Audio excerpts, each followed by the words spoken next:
Hey, did you know that aliens are real? Fact. Don't believe me? Then you're about to have your mind blown. We want to believe. Welcome to WatchMojo.com, and today we're counting down our picks for the top 10 UFO sightings not confirmed to be fake. Not confirmed to be fake. See, that's how you know these are real alien sightings. They haven't been confirmed to be fake. Number 8, the Kecksburg UFO incident. It did happen. It did come down in the backwoods of Kecksburg, and something was taken out. The military was here. One night in 1965, residents across American states and in Ontario, Canada, witnessed a blazing fireball fall from the sky and crash to the earth in Pennsylvania. And it started grass fires. It didn't take long for members of the government and press to be all over the incident, which they wrote off as a simple meteor. Thank you, WatchMojo.com. Okay, so let's review the facts and maybe we can get to the bottom of this. So according to exactly one old man, it did happen, it did come down in the back of Kecksburg, the military was here, and then we saw footage from Men in Black and Transformers 1. Then, this fireball that nobody got a picture of or could describe at all in any way started grass fires, crashed in a field, the news was all over it, but also nobody saw it. WatchMojo, I need you to bring your A game right now. I'm gonna look really stupid if you can't help me prove that aliens are real. Number 1, the Battle of Los Angeles. Ooh, the Battle of Los Angeles. This is gonna be good. At the height of World War II, air raid sirens blared in Los Angeles County. Pretty soon, the United States Coast Artillery Brigade opened fire on a supposed attacker from the sky. Military officials labeled the event a false alarm. Many skeptics argue that wartime nerves had everyone suddenly firing a barrage of bullets into the sky. There must have been some sort of target, specifically extraterrestrial in nature, for them to aim at. That's very true. Nobody has ever been nervous during a war before. That's just not possible. WatchMojo, these are your top 10 most legitimate UFO sightings. You haven't even given me an example of a time where someone thought they saw an alien. You're making me look stupid here, which is why I'm bringing in a professional. This is Man Guy, Tinkle Frinkle-Stink, and Erection Greg. They're here to sit on this commercial public flight and talk about how aliens are real while everyone around them tries to pretend they aren't there. The dark presence. People are reporting a frightening UFO contact that involves nightmares, headaches, terrifying premonitions, and sometimes actual confrontations with the orbs. We have confrontations with orbs! You know, you let aliens get away with attacking Los Angeles in 1942. This is exactly how you get orbs. And she slips and twists her ankle just a bit. She starts screaming. Her mother tells me, said she won't stay out after dark. Has not since it's happened. So the daughter is scared of these things? Oh, yes, she is. Okay, got it. A kid twisted her ankle and is afraid of the dark. Yep. Kid would never do that without some kind of alien interference. The story that Ted is telling us is rather hard to fathom. And how could this be happening, and yet the media hasn't reported any of this? You know, I can't wrap my head around why the news isn't following this story. Why does the camera filter have jaundice? Do you guys know what white balancing is? My name's Roger Lamberson, and I've seen the orbs. Oh man, finally! The orbs!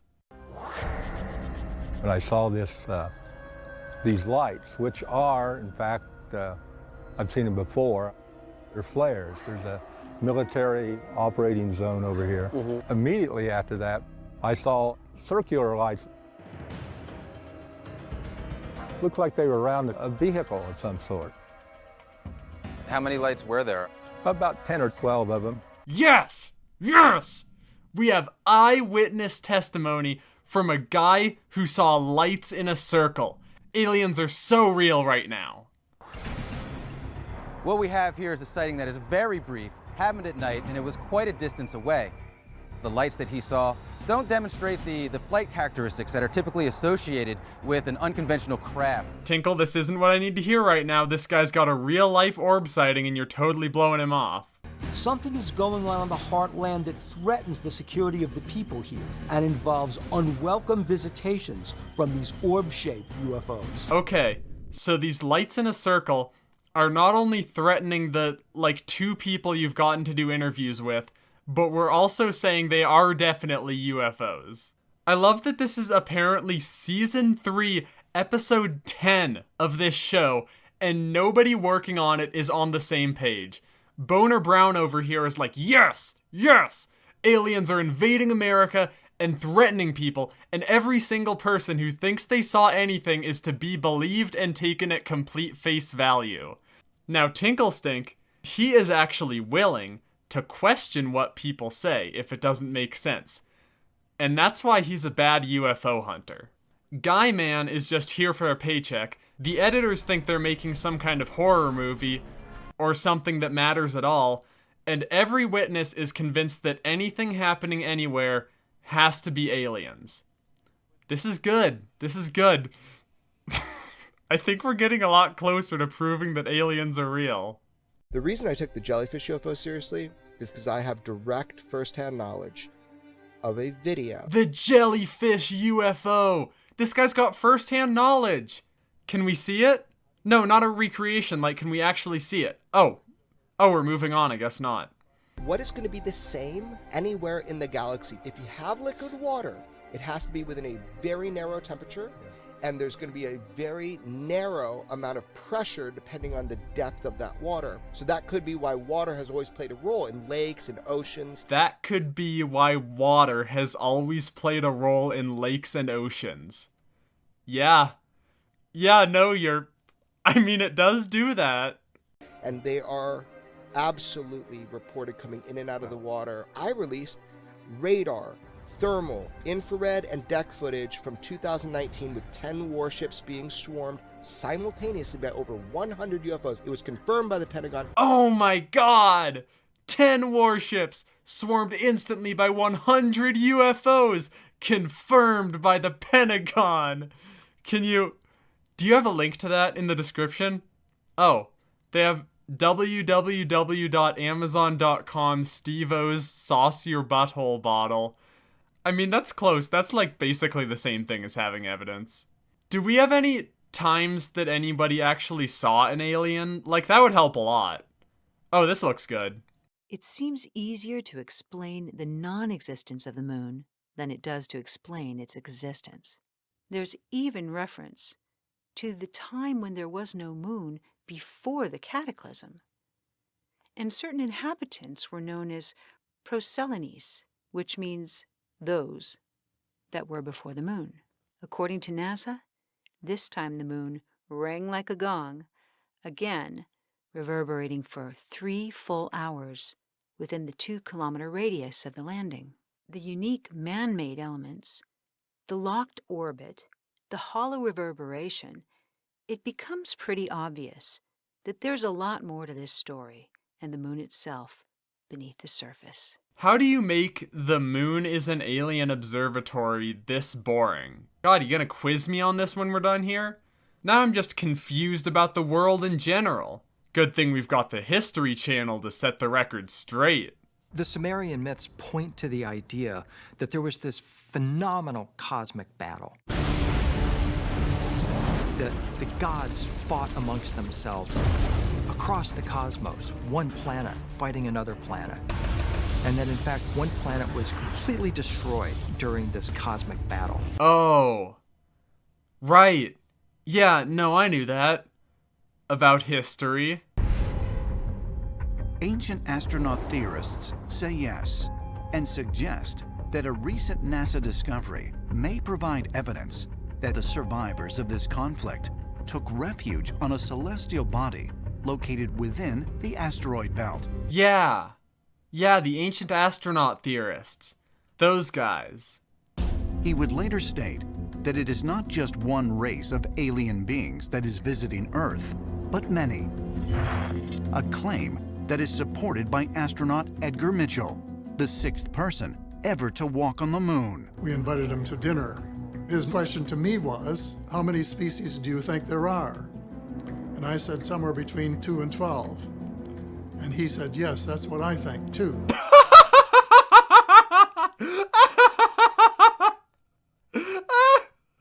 Somewhere between 2 and 12 alien species in contact with world governments. Maybe it's just me, but I feel like there's like a gap between those numbers. Could we get a slightly tighter estimate than between 2 and 12 species of aliens? I mean, regardless, hey, I'm glad we can go to the History Channel and have them clear this all up. Okay, I think I get it now. Aliens are a hostile and malevolent force that are involved in outright combat with Earth forces, have been witnessed crash landing on our planet, and have been sighted so many times that WatchMojo can make 53 countdown videos about how many times we've seen aliens. Aliens can also manifest in the form of harmful orbs that make children afraid of the dark, and only appear at the same time as military flares that look exactly the same as the orbs. Don't forget, too, that aliens are creatures that live in water. They brought oceans to Earth at some point and used them to spy on us and attack 10 American warships for which there were no casualties or repercussions or recorded video. It kind of just happened. But then, the aliens are also the Anunnaki, a group of outer space gods who created humanity and fought in space wars, and they used to have a planet in the solar system, but it got blowed up, so we are now their descendants who survived those wars, but we're also their underling servants, and they also live inside the moon. There are very specifically 2 to 12 species of aliens in contact with world governments, as corroborated by the 6th guy to get on the moon, and nobody else ever. Okay, good. Now, does anybody have a single picture of an alien?